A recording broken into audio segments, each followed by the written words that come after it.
Nous avons le plaisir de vous présenter ce programme avec une information qui vient de nous tomber à l'instant.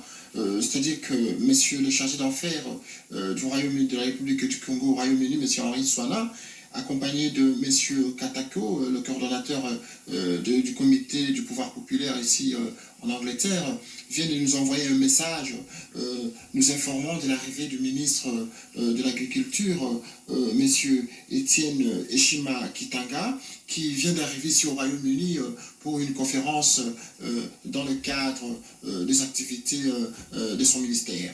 En effet, l'équipe de Vision Libre Broadcasting va couvrir l'événement de demain parce que monsieur le ministre va prendre une prise de contact avec la communauté congolaise ici au Royaume-Uni.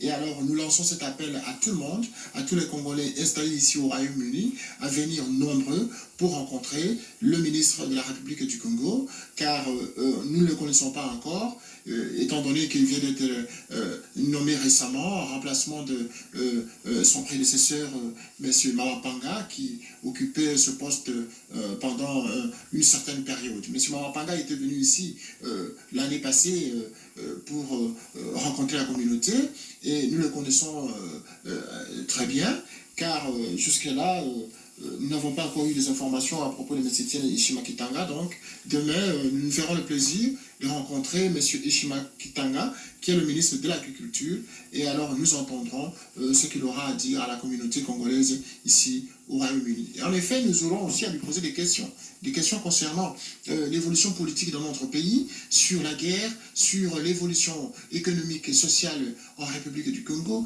les problèmes de sécurité, les problèmes ayant trait aux problèmes de politique internationale, sur la coopération, sur la prise de conscience aujourd'hui de la population congolaise vis-à-vis du pouvoir en place, sur la crédibilité que peut avoir aujourd'hui le régime auprès de la communauté congolaise. Et donc, je vous invite tous à vous présenter demain le 28 mai, vendredi 28 mai 1999, à 18 h en la résidence de M. Pierre Katako, le coordonnateur de CCP Londres. Vous avez été présenté par M. René Otulipen Kitoko. Je vous remercie.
Debout Congolais, unis par le sang, unis dans l'effort pour l'indépendance, dressons nos fronts, longtemps courbés, et pour le bon, prenons le plus bel élan, dans la paix au peuple ardent, par le labeur, nous bâtirons un pays plus beau qu'avant, dans la paix citoyenne, entonner le message de notre solidarité, fièrement saluer l'emblème de votre souveraineté.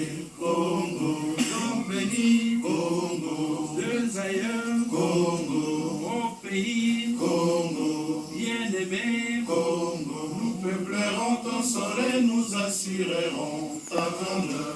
30 juin au doux soleil, 30 juin, ni 30 juin, jour sacré soleil témoin, jour sacré de liberté, c'est mon de liberté, et nous légons à notre prospérité.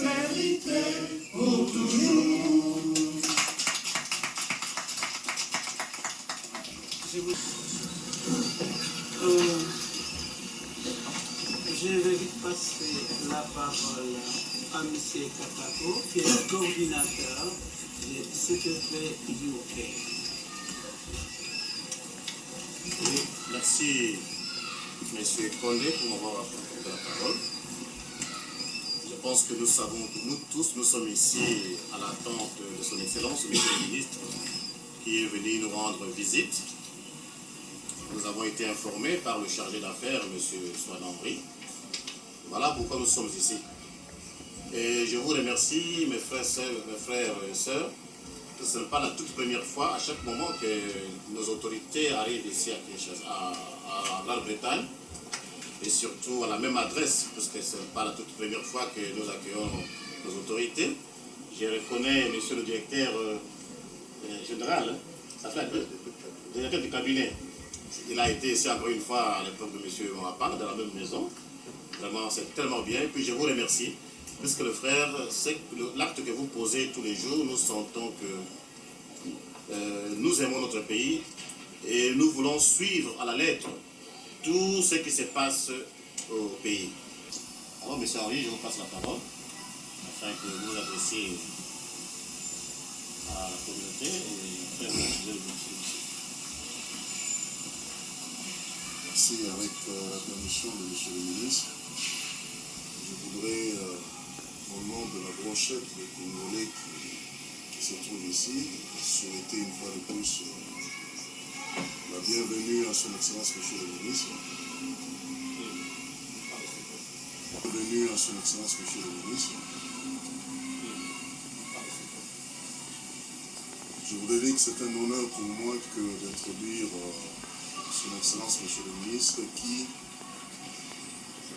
durant la mission qui lui était confiée, bien avant qu'il soit à la tête de ce ministère, il a prouvé suffisamment de quoi il était capable. Quelques heures après, Monsieur le ministre, je donne sa parole ici.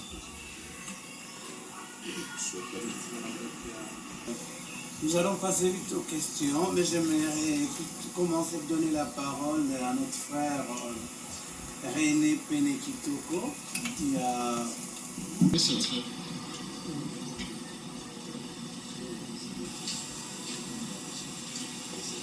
qui a la permission de... Oui, ma question, j'ai 4 questions, mais je ne poserai pas les 4 questions. C'est une question qui sera... Ah, il y a 4 questions. Oui. D'accord, merci. Justement, la question s'adresse à vous, monsieur le chargé d'affaires. Ouais. Tout à l'heure, notre ami de l'autre côté a dit que... a exprimé son souci sur la situation de la bâtisse de l'ambassade. C'est bien normal. Une bonne initiative qu'il prend d'informer la communauté de réagir pour la reconstruction de ce bâtiment. C'est très bien. Mais de l'autre côté, on oublie que il y a des gens, des hommes, des diplomates qui ont servi cette ambassade et qui servent à cette ambassade. Et qui sont là depuis plus de 10 ans. Et qui vivent dans des conditions aujourd'hui très précaires. Vous savez à quoi je pense. Et la question c'est de savoir qu'est-ce que le gouvernement pense de tous ces diplomates alors que nous nous faisons le souci de reconstruire la bâtisse. Mais qu'est-ce qu'il en est de ces hommes, de ces messieurs qui ont rendu le service pendant des années et qui sont aujourd'hui dans la situation dans laquelle nous constatons tous. Et je me demande qu'est-ce qu'ils sont devenus. Parce que franchement, c'est dire que l'ambassade se trouve dans un état piteux, mais c'est un peu partout. Le Congo n'a pas cet honneur à travers les pays étrangers. Hein. C'est partout, même si vous allez aujourd'hui au Canada, à l'ambassade, mais c'est regrettable. Hein. C'est pareil comme ici. Alors, ma question, c'est de savoir où est-ce qu'il en est, qu'est-ce que le gouvernement pense faire pour les diplomates qui croupissent dans la misère aujourd'hui. Excusez-moi l'expression comme ça, mais c'est comme ça que nous constatons. C'est ça donc la question que j'aimerais vraiment avoir des éclaircissements de votre part. C'est une question, merci beaucoup de m'avoir donné. Alors, monsieur le ministre a dit tout à l'heure que je crois Jeune Afrique ou quelque chose, qui aurait dit que le président serait le meilleur président d'Afrique aujourd'hui. Vous avez dit quelque chose au départ, en introduction, comme il était devenu, était reconnu comme étant l'un des meilleurs présidents d'Afrique, l'un des chefs d'État, voilà. Alors, ma question aussi, c'est de savoir, cette information ne passe pas tellement, parce que nous voulons bien qu'il soit ainsi, en tout cas, qu'il en soit ainsi. Mais on n'est pas très bien informé sur tout ça, sur les réalisations politiques de notre chef d'État. C'est la raison pour laquelle il y a un clivage entre ceux qui disent que mais il ressemble à l'autre. Et ceux-là sont majoritaires. Ils sont majoritaires. Par exemple, ici en Angleterre, ils sont majoritaires. Et c'est la raison pour laquelle vous constatez que dans cette assemblée, il y a peu de ces gens-là qui pouvaient se présenter parce qu'ils savent qu'ils ne peuvent pas passer leur temps inutilement parce qu'ils ne représentent pas le peuple. C'est ça la deuxième question. Et la troisième question, c'est, vous avez dit que le président compte sur les jeunes. C'est vrai. Et nous avons entendu ce discours avec l'ancien président qui nous a, on était encore des jeunes garçons. La jeunesse d'aujourd'hui, c'est l'avenir du Zaïre. C'est ainsi qu'il disait à l'époque. Pensez-vous que aujourd'hui, nous aurons la même chance que ce discours précédent? Est-ce que vous ne pensez pas qu'à un moment donné, ça risquerait de basculer pour négliger complètement les jeunes? Parce que si on est venu ici, c'est parce qu'on a été victime au pays.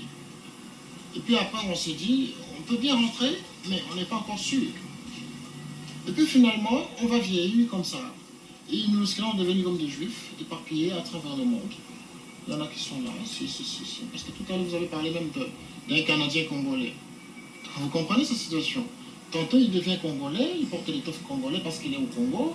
Et puis, quand la situation ne marche pas, il rentre au Canada. Donc, la situation est confuse. Est-ce que la jeunesse d'aujourd'hui, dont le président a l'espoir, fonde son espoir, est-ce que cette jeunesse peut compter réellement? Est-ce que cette jeunesse peut réellement compter sur le président, sur les efforts? Parce que nous voulons bien contribuer à ça. Parce que quand nous venons ici, nous avons différentes sensibilités. Nous voulons bien contribuer à cet effort pour restructurer le pays. C'est vrai, mais nous avons peur aussi. Nous disons, mais la jeunesse d'hier, qui est devenue vieille aujourd'hui, mais de quelle jeunesse on parle là? C'est nos enfants qui naissent aujourd'hui, qui vont devenir des jeunes demain ou des vieux demain. Donc c'est un problème. Et la dernière, pour terminer, vous avez dit tout à l'heure que vous aviez peur à un moment donné, parce qu'il y avait des sifflets un peu partout à la veille du deuxième anniversaire de l'arrivée au pouvoir du nouveau régime. Cela n'est pas dû par le manque de confiance instauré par le système auprès de la communauté, de la population. Parce qu'en fait, il y a une crainte quand même. Hein? Il y a une crainte lorsqu'on sait qu'à un moment donné, le pouvoir qui est en place est entré au pouvoir de la manière dont on sait, et que par la suite, ce pouvoir s'est transformé du coup comme ça à un certain moment pour dire, bon voilà, on remet le pouvoir au peuple. Ah mais c'est joli, remettre le pouvoir au peuple. Mais de l'autre côté, il y en a qui se disent, mais finalement, c'est quel discours? Et puis finalement, c'est la confusion, c'est la raison pour laquelle je pense, à mon avis, qu'à un certain moment, vous sentez certaines frustrations, en vous disant, mais là, dehors, on fait ceci. Et puis c'est le président qui vous dit, allez-y, je suis là, faites-moi confiance. Est-ce que ce n'est pas un problème de manque de confiance instauré par le système lui-même auprès de la population congolaise? Cela aurait été ma dernière question. En fait, je crois qu'il y a des choses, un constat. Je pense que la situation qui prévaut chez nous au pays, c'est une situation que le président a trouvée.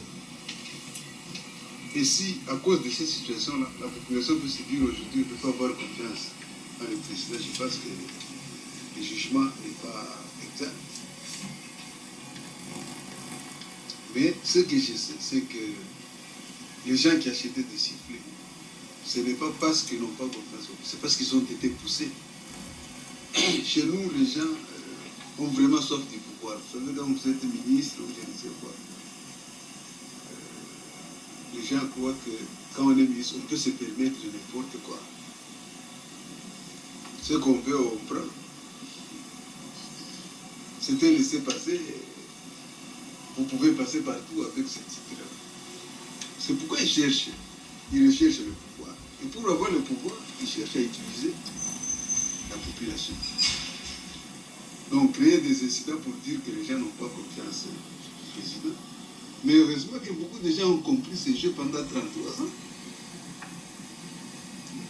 Vous savez, vous pouvez avoir des enfants aujourd'hui.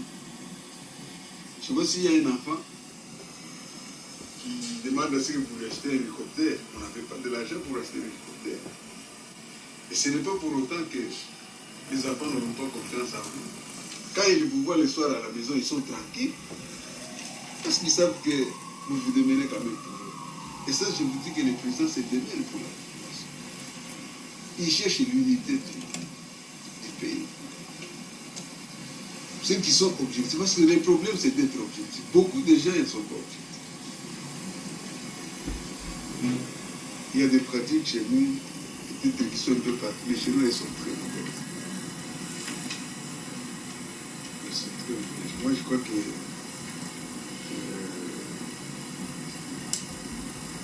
les gens n'ont pas raison de dire que la situation qu'ils prévoient aujourd'hui, c'est une situation qui a commencé lorsque le président Kabila était au pouvoir. C'est une situation qui a commencé. Et il faut peut-être du temps parce que si on lui avait laissé le temps de travailler, je crois peut-être qu'il aurait déjà résolu beaucoup de problèmes. Parce qu'on l'empêche de travailler. Il faut être compréhensif aussi. Lorsque vous êtes tiraillé, vous ne pouvez pas faire travail. Mais malgré les circonstances dans lesquelles on se dit, mais il se démène pour dire ça. Donc les gens qui sont objectifs, moi c'est l'objectif. Et puis quand je vous parle, vous allez dire non, lui c'est parce qu'il est ministre de ce gouvernement, c'est pas évident. Mais je vous dis que si on regarde les choses objectivement, peut-être les jeunes Afrique, ils ont regardé objectivement. Et même beaucoup de ministres d'ailleurs, ils disent que voilà. Le Congo c'était un pays qui était pratiquement, on disait toujours dans tel domaine il est premier, dans tel domaine il est deuxième. Mais aujourd'hui nous sommes nulle part. Et tous les ministres me disent là-bas que maintenant ils sont convaincus qu'avec l'arrivée du nouveau président, que le Congo peut reprendre sa première place. Vraiment il faut travailler pour que le Congo puisse reprendre sa première place. Donc en fait, et puis les jeunes gens, les jeunes gens qui étaient abandonnés, nous tous on a vieilli en plus.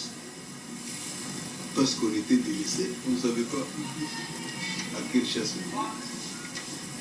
Et s'il y en a qui sont parvenus à se déplacer, je ne sais pas ce qu'ils avaient dit, mais les autres, je crois qu'il y en a beaucoup qui sont en dessous de mourir.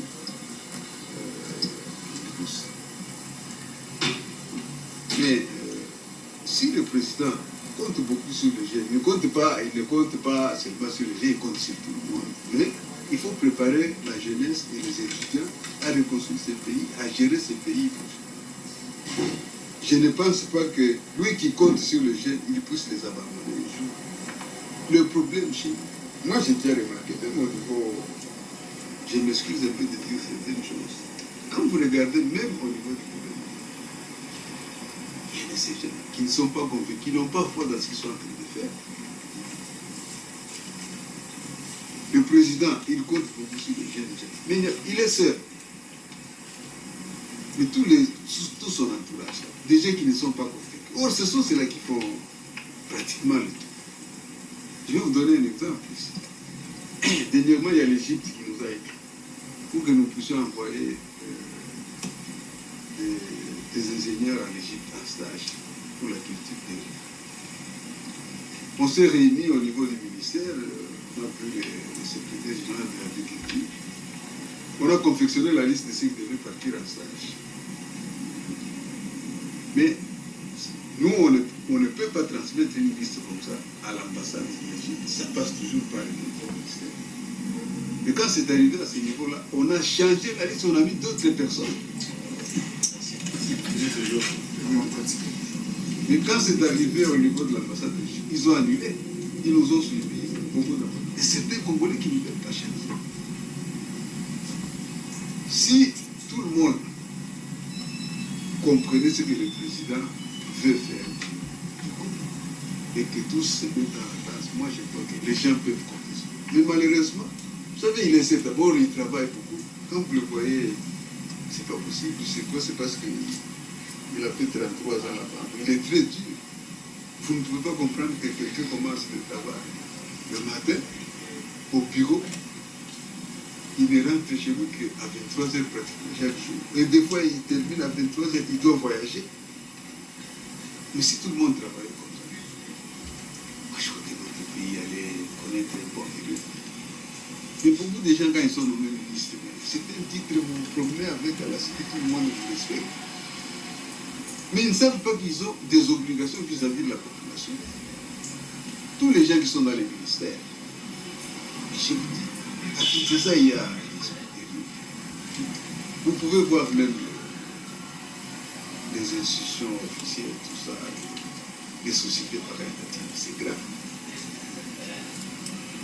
Et à la Gégamine aujourd'hui, on ne peut même plus parler de la Gégamine. Pourquoi? Mais parce qu'on a très mal géré. Le président a fait confiance au GBR de la société. Et tous, ils ont des banques, ils ont beaucoup d'argent. Mais maintenant qu'on est obligé pratiquement d'enseigner la moitié de la main-d'œuvre pour la Chicago, tous ces gens vont entrer en chômage à cause des individus qui ont mal géré. Est-ce qu'on va dire que c'est le président? Il ne peut pas être le PDG, être le président, être le ministre.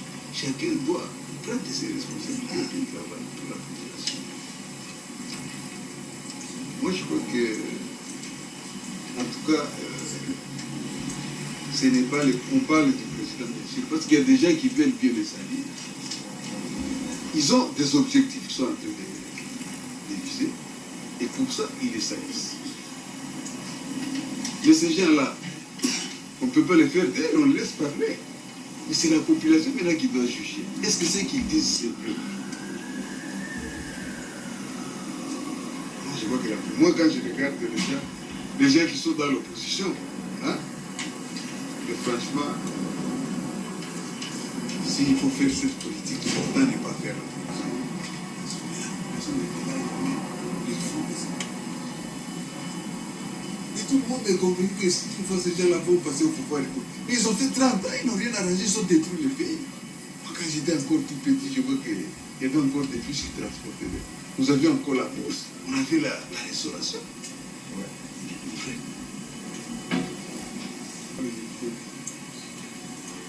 Mais ces mêmes personnes, vous pensez que demain, c'est à cela qu'il faut faire confiance. Vous savez, il faut être objectif. Aujourd'hui, si vous êtes mon frère, je ne peux pas vous maintenir. Parce que vous êtes mon frère, vous pouvez tout faire, vous travaillez très mal, mais je vous maintiens seulement parce que vous êtes mon frère. Tu sais ce qui s'est passé chez nous? Les gens qui voulaient siffler quand vous voyez, hein, on en a arrêté beaucoup pour la montrer à la télévision. Mais si vous passez voir convenablement, vous allez comprendre qui sont derrière. Et vous dites que ces histoires là-bas, il faut.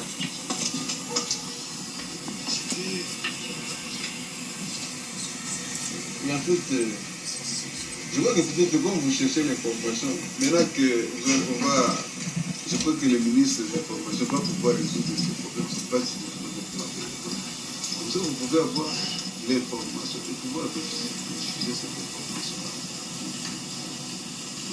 dans tous les domaines. Et vous avez saisi le domaine du personnel diplomatique. Le personnel diplomatique n'a pas été payé depuis de longues années. Dès que le président Kabila est arrivé au pouvoir, il a donné au ministre, à l'ancien ministre des Affaires étrangères, Bizima, 2 millions de dollars, c'est le chiffre. 2 millions de dollars, pas par chèque, espèce sonnante. Et comme Bizima devait faire visiter des missions diplomatiques, il était question qu'avec les 2 millions de dollars payés par le contribuable congolais, pas venu de l'extérieur, qu'il laisse ne serait-ce que quelque chose dans des représentations diplomatiques pour que le personnel sente qu'il y a un nouveau pouvoir qui est venu, qui va penser à eux, sans discrimination, qu'il soit du MPR, qu'il soit de l'UDPS, non, personnel diplomatique. Et vous savez aujourd'hui, qu'est-ce que Bizima a fait de cet argent? La première chancellerie qu'il a visitée, c'était en Afrique du Sud, c'est de là où il a fui. Il s'en est allé avec 2 millions de dollars à l'Est, il a acheté des armes pour tuer les Congolais qui devaient bénéficier de ces armes. En fait, cette situation d'aujourd'hui, elle a été conçue par tout le monde, comme le dit les autres cabinets. N'ayons pas peur des mots, ce sont nos grands-parents, ce sont nos parents qui ont péché. Nos parents et nos grands-parents, c'est qui? C'est justement des diplomates qui eux aussi étaient dans des postes. Je peux vous donner plusieurs exemples. Même à Londres, ici, j'ai saisi plusieurs faux passeports congolais, vendus dans la rue. Je n'accuse personne, vendus dans la rue. Je peux comprendre, bon, par la suite, il y a eu tellement de pression, on ne pouvait pas attendre de l'argent du pays, qu'on s'est permis de vendre des passeports non répertoriés à la centrale, donc au ministère dans la rue. On en a saisi ici. La situation est dramatique. Aujourd'hui, on est en train de vous parler, on a saisi les comptes des entreprises publiques. La GECAMINE, la MIBA, tout ce que vous connaissez comme entreprise. Pourquoi? Parce qu'il y a eu une haute cour de Londres qui a prononcé un jugement contre le Congo. Les documents sont arrivés à l'ambassade, on n'a jamais saisi le pays. Et avant-hier, je pense, je revenais de Stockholm, le gouvernement me pose une question, mais qu'est-ce qui se passe? Je me renseigne, c'est un jugement, il y a eu 2 jugements qui ont été prononcés l'an dernier, dont les documents ont été envoyés à l'ambassade. Soit on était distrait, soit on ne voulait pas travailler, et on a gardé les documents sans tenir informé. Et c'est bête parce qu'on a condamné le pays par défaut. Par défaut, c'est ça. C'est-à-dire qu'il n'y a personne qui est venu se présenter par défaut, parce que les documents ont été gardés à l'ambassade. C'est une situation qui se retourne contre nous, parce que nous avons conçu petit à petit. Mais la situation est catastrophique. Heureusement, le chef de l'État ne s'est pas arrêté là. Le ministre n'en a pas parlé, peut-être qu'il vient de voter un budget. La guerre qui nous a été imposée, on ne l'attendait pas. Mais le gouvernement vient de voter un budget dans lequel, n'est-ce pas, est stipulé quelque part comment on peut intervenir dans l'élection. La situation est catastrophique, comme vous l'avez dit, partout. Mais, quelquefois par nationalisme, le Congolais travaille. Tout le monde a des problèmes, les gens ne sont pas payés. Des exemples sont les gens. Si je peux parler de moi-même, par exemple, moi je vis grâce à ma femme, qui elle est française, elle vit en France parce qu'elle a la sécurité sociale. Et depuis 3 jours, je suis menacé par mon bailleur. De me foutre dehors. Qu'est-ce que vous voulez? Que je ferme mes clics et claques, que je retourne au pays parce que je dis non, il faut qu'on continue à travailler. Les personnes de l'ambassade, il y a une dame qui vivait pratiquement illégalement. On lui a trouvé une chambre à la résidence. Écoutez, venez, vivez là-bas. On essaie de se lier tant bien que mal. L'ambassade de Bruxelles aujourd'hui coupait toute sortie de téléphone et fax. Et je peux vous dire, c'est par là que nous on passe pour transmettre un message Telex à Kinshasa. Nous avons envoyé un Telex cet après-midi, en début d'après-midi, pour annoncer que le ministre quittait Londres demain pour que l'ambassade prenne une discussion et accueille dignement le ministre. Pas eu d'accusé de décision, j'ai demandé à mon secrétaire de téléphoner qu'est-ce qui se passait. Est-ce qu'ils ont reçu le message? Oui, la secrétaire de Bruxelles a effectivement dit oui, on a vu le message, mais on ne peut pas accuser réception parce que je vous téléphone avec mon téléphone personnel, on nous a coupé toutes les sorties.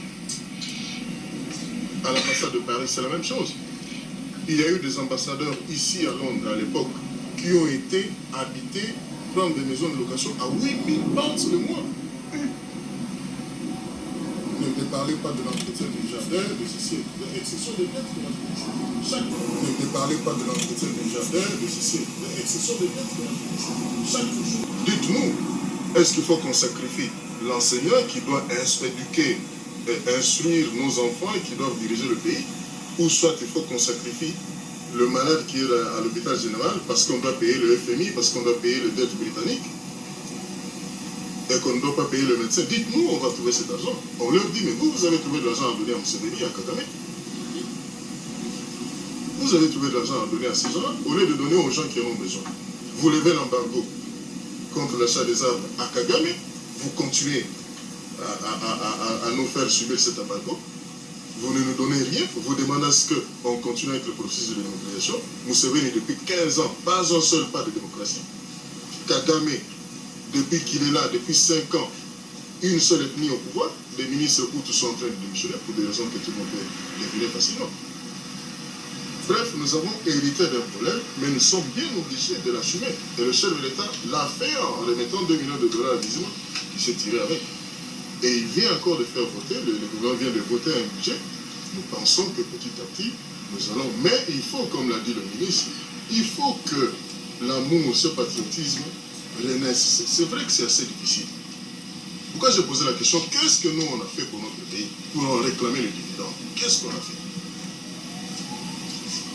Pour ajouter quelque chose à l'information publicitant le chef de l'État. Là encore, excusez-moi mon frère, je vais vous retourner là-bas. Vous savez que BBC ici me téléphone tous les 2 jours. BBC, les étrangers, qui me téléphonent? Mais pourquoi vous, mon frère, vous n'allez pas me téléphoner? BBC m'a téléphoné hier, par exemple, on dit, bon, écoutez, nous apprenons qu'il y a des observateurs libyens. Je dis, bon, je suis presque au courant, j'ai téléphoné au ministre de l'Information, qui était à Lyon, je dis, je vais vous demander à BBC de vous téléphoner, vous allez lui donner l'information. J'ai appelé BBC, j'ai téléphoné au ministre de l'Information nationale. On était au courant que le chef de l'État, le ministre de l'Information, qui était à Lyon, je dis, je vais vous demander à BBC de vous téléphoner, vous allez lui donner l'information. J'ai appelé BBC, j'ai téléphoné au ministre de l'Information nationale, il va vous répondre. Mais pourquoi vous ne téléphonez pas? On était au courant que le chef de l'État devait être félicité. Vous n'avez jamais téléphoné pour le savoir. Entrez en contact avec ça. Mais ce qui m'écoeure, moi, c'est que c'est chaque fois qu'il y a un ministre qui passe à Londres, que nos frères pensent que ça y est, c'est l'occasion de poser toutes les questions. Un peu comme si on nous accusait qu'on n'était pas en contact avec la communauté congolaise. Mais nous sommes prêts à répondre à toutes vos questions à tout moment. Moi, si vous passez à l'ambassade, M. Katako, même s'il a une information, il nous téléphone, il dit, écoutez, je viens d'avoir une information, on essaie d'en discuter, et s'il a eu une fois, moi j'essaie d'appeler qui ça, et on confirme l'information. La revue qui est ici,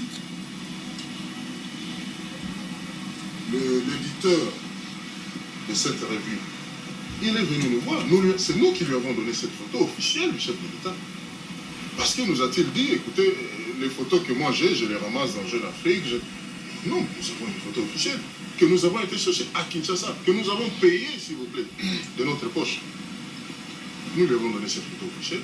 Il nous a beaucoup remercié. Voilà, il a sorti.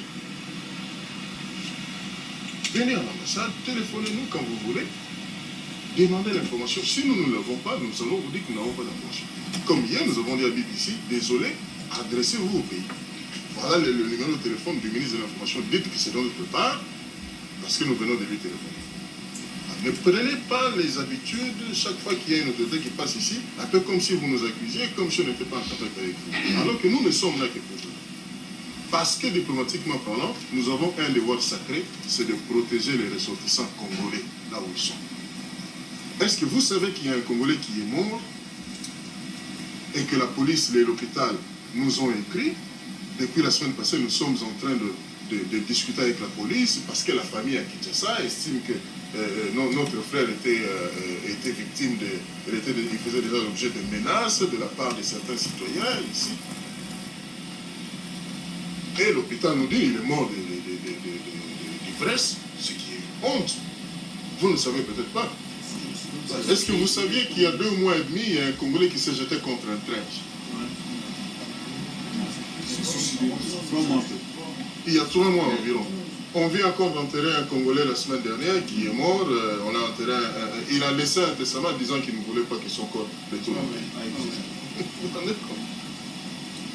Mais nous sommes informés par vous, parce que nous, je peux vous dire, dès que j'ai été affecté ici, j'étais directement en contact avec la communauté congolaise par ceux qui représentent la Congo. Et j'ai demandé, j'ai sollicité de l'aide.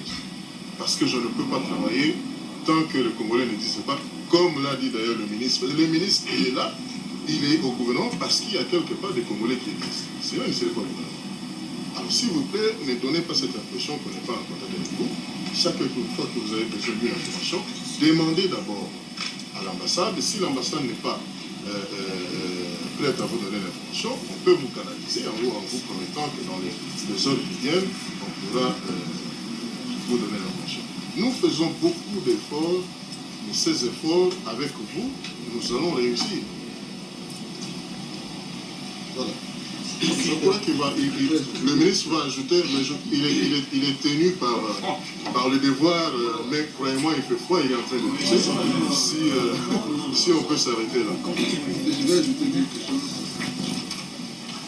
Vous savez, beaucoup de Congolais, ils ont beaucoup de doutes sur la pluie de notre pays. Mais si on ne fait rien nous-mêmes, ne croyez pas que d'autres personnes vont faire. Que l'Angola a l'obligation, je ne sais pas si vous suivez, S'il vous plaît. ils nous ont dit que l'Angola a l'obligation d'aider à tout prix les Congolais à sortir de la guerre. Et à cause de ça, l'Angola a beaucoup de problèmes avec les États-Unis. Mais ils disent pourquoi l'Angola a l'obligation d'aider les Congolais. Il dit tous les cadres qui sont en Angola, les Angolais, ont été formés à Kinshasa. Et à cause de ça, la seule façon d'être reconnaissant envers les Congolais, c'est d'aider les Congos à pouvoir remporter cette guerre. Et ils nous ont dit que même ce qu'ils sont en train de faire pour la guerre, ce n'est pas suffisant par rapport à ce qu'eux ont eu comme formation au Congo. Et vous comprenez qu'ici, les étrangers, ils se rendent compte qu'ils ont été aidés par le Congo et ils doivent en être reconnaissants. Et que nous-mêmes, on ne fait rien. Par contre, on contribue même d'ailleurs à dénigrer notre pays. Moi, je crois que quelque part, peut-être dans notre culture, il y a quelque part où des choses se marchent. Donc, vous comprenez comment nous sommes forts pour détruire. Et vous devez comprendre aussi comment nous sommes forts pour critiquer, dénigrer notre pays. C'est une blague. C'est une blague. Donc, je crois que peut-être avec l'initiative que vous avez, de commencer à donner une bonne information, vous allez vraiment participer à la réflexion de ce pays.